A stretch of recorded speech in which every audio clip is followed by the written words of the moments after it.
चतुर ब्राह्मण और राक्षस। बहुत पुरानी बात है। एक गांव में एक वृक्ष के ऊपर गंटक नाम का राक्षस रहता था। एक बार की बात है, उस वृक्ष के नीचे से एक ब्राह्मण गुजर रहा था तो राक्षस उसके कंधों पर जाकर बैठ गया। राक्षस ब्राह्मण के कंधों पर बैठते ही ब्राह्मण से कहने लगा, हे ब्राह्मण, तुम मुझे पास के सरोवर तक ले चलो।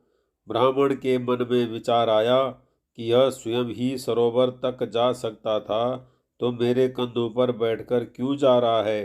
ब्राह्मण ने डरते डरते पूछ लिया, तुम कौन हो और मेरे कंधों पर क्यों बैठे हो।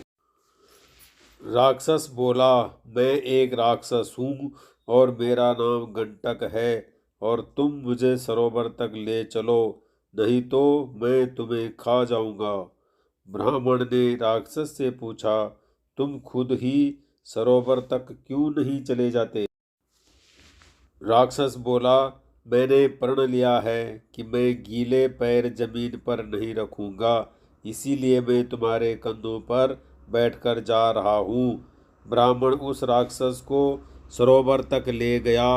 जैसे ही दोनों सरोवर के पास पहुँचे, राक्षस ब्राह्मण से बोला, अरे ब्राह्मण, जब तक मैं इस सरोवर से नहाकर ना आ जाऊं तुम कहीं मत जाना, नहीं तो मैं तुम्हें जीवित नहीं छोड़ूंगा।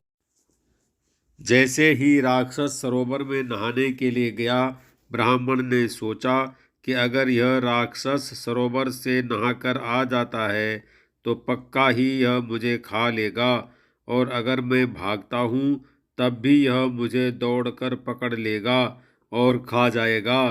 तभी ब्राह्मण को एक बात की याद आई जो उसने बातों ही बातों में राक्षस से पूछ ली थी कि राक्षस ने तो गीले पैर जमीन पर नहीं रखने की कसम खाई है। बस क्या था, ब्राह्मण ने उस स्थान से दौड़ लगा दी और राक्षस उसे देखता ही रह गया, क्योंकि उसके पैर सरोवर में गीले हो गए थे और वह गीले पैर जमीन पर नहीं रख सकता था। शिक्षा, पूछने में और शत्रु का भेद लेने में क्या जाता है।